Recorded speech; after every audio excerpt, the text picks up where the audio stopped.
Moi, je suis arrivé ici en forêt d'Orléans, au sein du Rail Combreux, en 2011. Et puis donc mon grand-père était sonneur, mon père était sonneur, on est une grande famille de sonneurs de trompe. Donc pour moi, c'est tout naturellement que j'ai adopté ce mode de vie, vénerie, les animaux, la forêt. Piqueux, c'est plus qu'un métier, c'est pas un métier, c'est une façon de vivre, c'est un mode de vie. On vit par le chien, on vit pour eux. Le métier de piqueux aujourd'hui, c'est très complexe. Ça a évolué depuis plusieurs décennies. Il faut être à la fois un très bon éleveur, médiateur, il faut connaître les animaux. Donc nous, en l'occurrence, c'est le cerf. Je suis un passionné du cerf élaphe. Il faut être psychologue parce qu'on travaille avec beaucoup de gens, il y a beaucoup de bénévoles parce qu'il y a de moins en moins de personnel dans les équipages.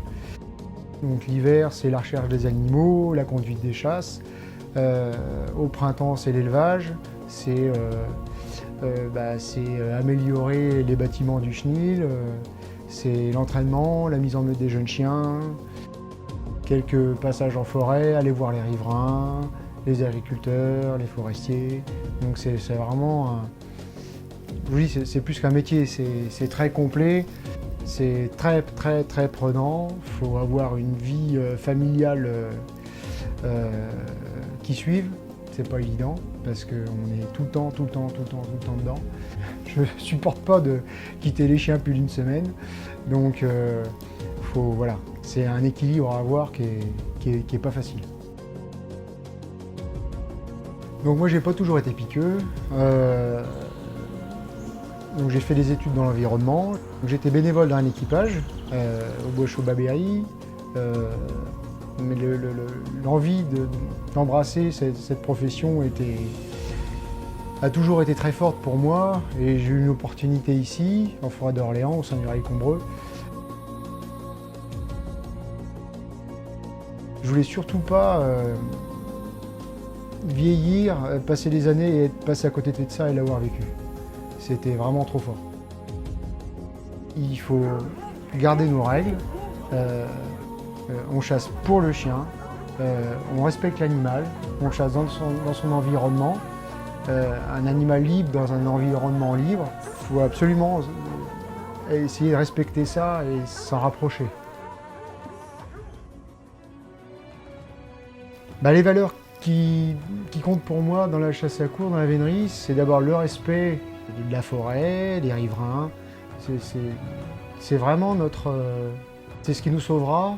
C'est ce qui a fait que la chasse à courre est un art noble, c'est cette notion de respect vis-à-vis de la nature, de l'animal, et tout ce qui a été mis en place par nos anciens, respect de nos chevaux, de nos chiens, de nos traditions, c'est ce qui fait et qui fera que la vénerie reste un art à part.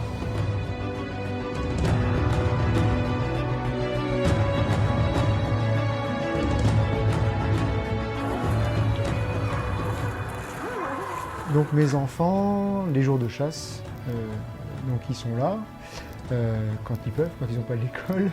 Donc ma fille est très très passionnée, elle connaît tous les chiens du chenil. Elle est à la chasse tous les samedis à cheval. Et mon fils, il aime bien suivre les chasses en vélo avec ses copains. Pour le moment, il est un petit peu moins passionné que sa sœur, mais bon, il est plus jeune, il fait du foot, voilà, il vit sa vie de garçon.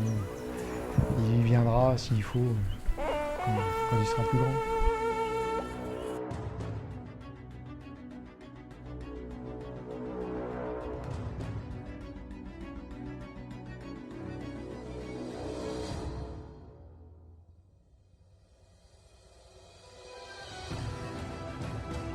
Les moments que je préfère, les jours de chasse, ça peut peut-être paraître étonnant, c'est pas la chasse, parce que on se met une pression qui est tellement forte. Moi, j'ai deux moments vraiment où j'apprécie. Il y a un moment, c'est si on arrive à prendre, c'est quand on retraite avec les chiens et qu'on a pris le cerf.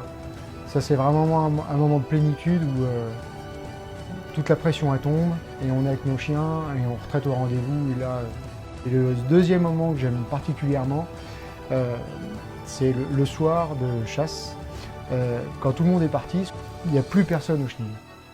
Et que mes chiens qu'on chassait, je les mets à part, ils couchent dans la paille, et que je retourne les voir, que tout le monde dort, je reste avec eux, et ça c'est vraiment jouissif ça.